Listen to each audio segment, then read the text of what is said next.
일어나 다 힘을 합하여 이 세상 모든 마귀를 다쳐서 멸하세. 저 앞에 오는 적군을 다 싸워 이겨라. 주 예수 믿는 힘으로 온 세상 이기네. 믿음이 이기네. 믿음이 이기네. 주 예수를 믿음이 온 세상 이기네. 온 인류 마귀 괴율로 큰 죄에 빠지니 진리로 띠를 띠고서 늘 기도 드리세. 참 믿고 의지하면서 겁 없이 나갈 때 주 예수 믿는 힘으로 온 세상 이기네. 믿음이 이기네. 믿음이 이기네. 주 예수를 믿음이 온 세상 이기네. 끝까지 이긴 자에게 흰 옷을 입히고 또 영생 복을 주시니 참 기쁜 일일세. 이 어두운 세상 지나서 저 천성 가도록 주 예수 믿는 힘으로 온 세상 이기네. 믿음이 이기네. 믿음이 이기네. 주 예수를 믿음이 온 세상 이기네. 사도신경으로 신앙 고백하시겠습니다.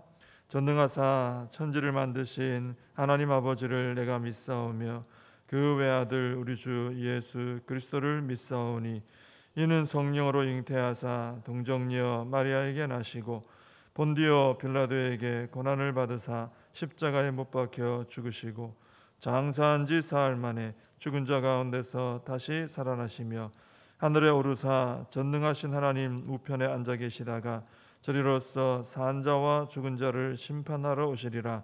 성령을 믿사오며 거룩한 공회와 성도가 서로 교통하는 것과 죄를 사하여 주시는 것과 몸이 다시 사는 것과 영원히 사는 것을 믿사옵나이다. 아멘.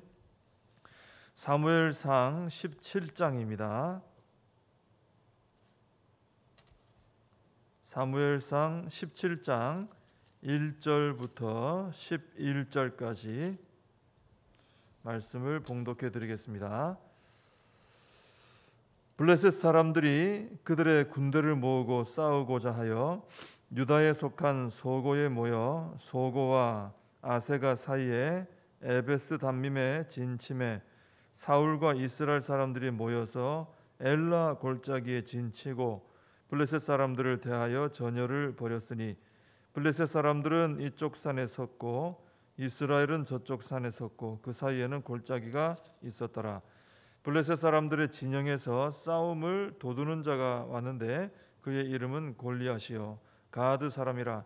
그의 키는 6규빗 한 뼘이요 머리에는 놋 투구를 썼고 몸에는 비늘 갑옷을 입었으니 그 갑옷의 무게가 놋 5천 세겔이며 그의 다리에는 놋 각반을 쳤고 어깨 사이에는 놋 단창을 메었으니 그 창 자루는 배틀채 같고 창날은 철 600세겔이며 방패든 자가 앞서 행하더라. 그가 서서 이스라엘 군대를 향하여 외쳐 이르되 너희가 어찌하여 나와서 전열을 벌였느냐. 나는 블레셋 사람이 아니며 너희는 사울의 신복이 아니냐. 너희는 한 사람을 택하여 내게로 내려보내라. 그가 나와 싸워서 나를 죽이면 우리가 너희의 종이 되겠고 만일 내가 이겨 그를 죽이면 너희가 우리의 종이 되어 우리를 섬길 것이니라. 그 블레셋 사람이 또 이르되 내가 오늘 이스라엘의 군대를 모욕하였으니 사람을 보내어 나와 더불어 싸우게 하라 한지라. 사울과 온 이스라엘이 블레셋 사람의 이 말을 듣고 놀라 크게 두려워하니라. 아멘.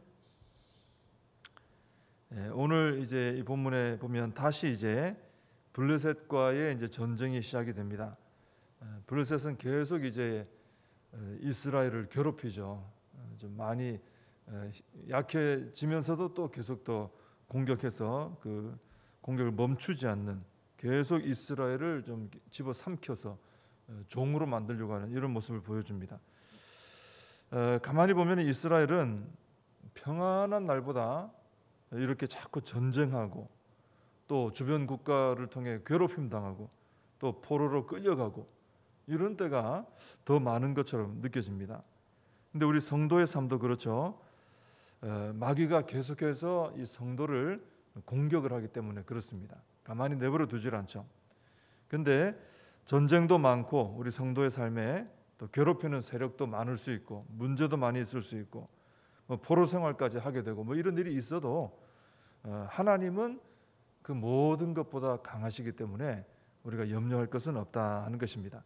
하나님께서는 그런 어려움을 통해서도 우리를 복되게 하셔요. 참 하나님은 능력의 하나님이시기 때문에 어떤 어려움에 우리가 처해도 그게 우리에게 복이 되게 하시지 마이너스가 되고 화가 되고 이러진 않습니다. 하나님을 믿는 자에게는 모든 것이 합력해서 선을 이루게 되는 것이죠. 이렇게 블레셋과 이스라엘이 이제 전쟁을 하려고 서로 이쪽 저쪽 산에 서고 그 사이에 골짜기가 있고 이런 모습을 이제 대치를 하고 있습니다.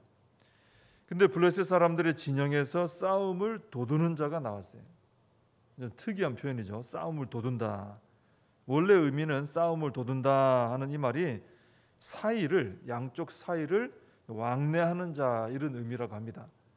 근데 쉽게 말하면 이제 바람잡이 같은 분위기를 막 돋우는 이런 사람이죠. 그래서 상대방에게 모욕적인 어떤 이런 발언을 하고 자극을 자꾸 하는 겁니다. 그렇게 해서 싸움을 일으키는 이런 사람이 싸움을 돋우는 자입니다. 이 블레셋의 싸움 돋우는 자는 우리가 잘 아는 골리앗입니다. 가드 사람이고요. 키가 이 골리앗에 대한 설명이 오늘 거의 대부분입니다. 그죠? 많은 내용이 거의 대부분이 골리앗에 대한 설명인데 그만큼 이 골리앗이 두렵다, 무섭다, 강하다 이런 걸 드러내는 거죠. 키가 6규빗 1뼘. 우리는 규빗 이런 거 잘 모르니까 대충 우리가 알고 있는 것은 한 3m 가까이 된다 이렇게 알고 있잖아요. 그죠? 굉장히 크다는 거죠. 이 골리앗은 이제 키부터 시작해서 모습이 자세히 묘사되는데 머리에는 놋투구를 썼고요. 몸에는 비늘 갑옷을 입었다. 갑옷의 무게가 놋 5,000세겔이다. 그런데 이것이 이제 한 약 57kg 정도 된다. 이렇게 말을 하고 있습니다. 이런 옷을 입고 있으면은 걷는 것도 힘들겠죠. 걷는 것도. 전투를 하러 나가고 달려가고 이렇게 해야 되는데 57kg를 입고 있다. 옷만 해도요. 그리고 다리에는 놋으로 만든 각반을 쳤고 어깨 사이에는 또 놋 단창을 메고 있습니다. 창자루가 배틀채 같고요. 창날만 해도 1600세겔, 7kg 정도 된다 그래요. 또 옷이 57kg, 갑옷이. 창날만 7kg. 그러니까 창틀하고 합치면은 10kg 이상 되는 쌀 하나 들고 있는 거와 똑같죠. 창은 근데 왜 가지고 나갑니까? 이 창이 자유자재로 움직여 가지고 상대방을 공격하려고 가지고 나가는 건데 이게 10kg 이상이다. 이걸 한 손으로 자유자재로 움직인다. 이것은 골리앗이 그 정도로 힘이 엄청나다는 것을 보여주는 것이죠. 자, 이렇게 골리앗이 엄청나게 크고 두려운 이런 모습으로 이스라엘을 자극하러 나왔습니다. 근데 골리앗이 제안하는 것은 이스라엘하고 블레셋이 군대가 다 같이 모여서 싸우는 이런 전쟁을 제안한 게 아니고 대표 한 명씩 나오자 이거예요. 나는 우리 블레셋 대표로 나왔다. 그러니까 당신네 사울의 신복들, 당신들 대표 하나 내보내라. 그래서 싸워서 지는 쪽이 이기는 쪽에 무조건 종이 되게 하자. 이런 제안을 지금 하고 있습니다. 골리앗이 이런 제안을 한 것은 이미 이스라엘이 골리앗이 나오는 걸 보고 잔뜩 겁을 집어먹은 것을 알기 때문이죠. 그래서 10절에 보면은 골리앗이 드러내놓고 그런 말을 합니다. 이스라엘의 군대를 내가 이렇게 모욕했는데 왜 안 나오냐? 빨리 나와서 싸우자. 내가 이렇게 너희들 조롱하고 있는데 아무도 안 나오네. 겁을 집어먹었냐? 이러면서 이제 조롱을 하는 거죠. 근데 이 말을 듣고도 이스라엘 쪽에서는 다들 아무도 나서는 사람이 없어요. 다 지금 잔뜩 겁을 집어먹은 거예요. 사실 이런 상황이 되면은 골리앗이 블레셋에서 좀 큰 장수라면은 이스라엘은 지금 제일 큰 장수가 누굽니까? 사울 왕이죠. 사울 왕이 남들보다 어깨 위로 하나 더 될 정도로 머리가 하나 더 될 정도로 키가 크다 그랬잖아요.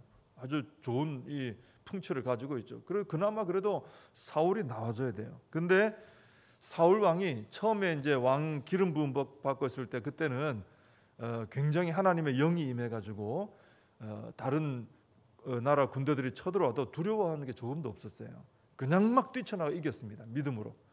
그런데 지금은 하나님의 영이 떠나 있는 상태이기 때문에 지금 사울의 눈에는 하나님이 안 보입니다. 오직 골리앗의 거대함만 보이는 거예요. 사울도 모른 척하고 지금 나가지 않는 이런 상황이죠. 자, 이렇게 사람은 오늘 사무엘상 말씀은 이제 순종도 얘기하고 중요한 주제가 몇 개 있는데 그 중에 하나가 하나님은 외모를 보시지 않는다. 그죠? 외모를 취하지 않는다. 믿음, 사람의 중심을 본다. 이런 주제도 하나 있는데 사람은 이렇게 드러난 외모에 현혹이 됩니다. 엄청나게 큰 괴물 같은 자가 나와서 싸우자 이러면 겁을 집어먹죠. 왜? 그게 보이기 때문에. 사람은 겉으로 드러난 걸 보고 영향을 안 받을 수가 없어요. 근데 우리 하나님은 어떠십니까? 하나님은 골리앗이 아니라 그보다 훨씬 더한 어떤 괴물 같은 게 나와도 하나님이 무엇을 보고 두려워하시겠어요? 하나님은 전혀 두려워하지 않으십니다. 높은 하늘도 두렵지 않으시고 만드셨기 때문에 깊은 바닷속도 하나님은 두렵지 않으시고 높은 산, 무시무시한 맹수, 어느 누구도 하나님은 두렵지가 않은 거죠. 그래서 하나님의 어느 것도 두렵지 않으신 그 하나님의 영이 임하게 되면은 그 사람은 겉으로 드러난 것에 현혹이 안 되는 거예요.